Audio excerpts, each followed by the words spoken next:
한 주간 지역 정치권 소식 전하는 주간 정치 순서입니다. 국민의힘 제4차 전당대회에 막이 올랐습니다. 집권 여당 역사상 가장 크게 패배한 총선 직후의 전당대회.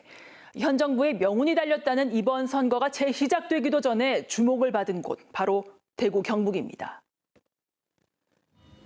국민의힘 당대표 후보로 나선 나경원 의원. 출마 선언 이틀 전인 지난 21일 대구에서 홍준표 시장을 만났습니다. 1시간가량의 만찬 뒤 홍 시장은 기자들에게 당을 지킨 사람이 당 대표가 되는 것이 정당의 정의라고 했습니다. 당을 지키지 않은 사람들이 선출직으로 들어오는 것은 그건 옳지도 않고 맞지도 않습니다. 그래서 나는 당대표 선거에 당을 지켜온 사람이 당대표가 되어야 한다. 당을 지킨 사람은 나 의원으로 칭해 힘을 실은 반면 당을 지키지 않은 사람으로 한동훈 전 비대위원장을 저격했다는 분석인데요. 몇 시간 전 나 의원과 경북도청에서 만난 이철우 지사는 보따리 장사해서 선거 이기려고 하지 말고 당을 아는 사람, 경험이 있는 사람이 대표를 해야 한다라고 했는데 나 의원은 이 역시 자신에 대한 지지로 해석했습니다. 세월이 지났고 또 그동안의 경험이 있으니 이제는 당을 맡을 역량이 충분하지 않냐.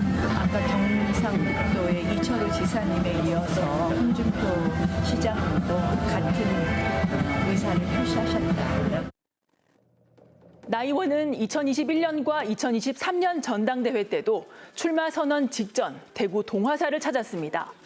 국민의힘 주자들이 TK 당심에 대한 호소를 당권 경쟁의 신고 관례로 삼는 데는 이유가 있는데요.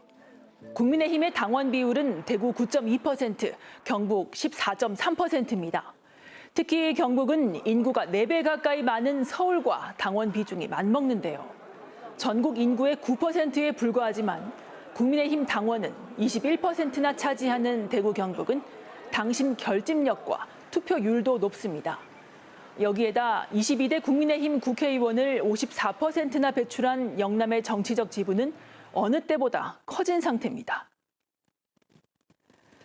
이번 국민의힘 전당대회 경선의 당원 투표 비율은 80%, 여전히 민심 아닌 당심이 성패를 가르는 구조입니다. 좋든 싫든 당권 주자들의 TK에 대한 읍소는 이번에도 계속될 것으로 전망되는데 한 달 뒤 지역 당원들은 어떤 선택을 하게 될까요? 다음 소식입니다. 더불어민주당 지명직 최고위원에 선임된 강민구 대구시당위원장의 발언이 논란이 되고 있습니다. 지난 20일 민주당 최고위 첫 회의에서 자신을 임명해준 이재명 대표에 대한 고마움을 드러내며 한 이 말 때문입니다. 더불어민주당의 아버지는 이재명 대표님이십니다. 집안의 큰 어른으로서 이재명 대표님께서는 총선 직후부터 영남민주당의 발전과 전진에 계속 관심을 가져주셨습니다. 저를 임명해 주신 이재명 대표님을 비롯한 최고위원님들께 고맙고 감사하다는 말씀을 드립니다. 추경호 원내대표는 북한 조선중앙에서나 들을 수 있는 황당한 일탈이라고 했고 민주당 내에서마저 자질 비판이 불거졌습니다. 이 대표에게 90도 인사를 한 걸 두고 영남 남인의 예법이라고 한 강 최고위원의 해명은 오히려 유림단체의 반발을 샀는데요. 반면 민주당 전현희 의원은 이 대표가 현재 민주당의 유일한 구심점이기 때문에 그에 대한 믿음을 표현한 거라고 옹호하기도 했습니다. 더불어민주당은 울산에 이어 대구 출신을 지명직 최고위원에 임명하며 이례적으로 영남 험지를 배려했다는 평가를 받았습니다. 민주당 지역구 161석 중 0석, 그만큼 좁은 대구 경북의 당내 입지를 고려하면 이 기회를 잘 살려야 한다는 지적인데요. 등장부터 호된 신고식을 치른 강민구 최고위원이 앞으로 그 책임감에 걸맞은 역할을 보여줄지 대구 당원들의 시선이 쏠리고 있습니다. 지금까지 주간정치였습니다.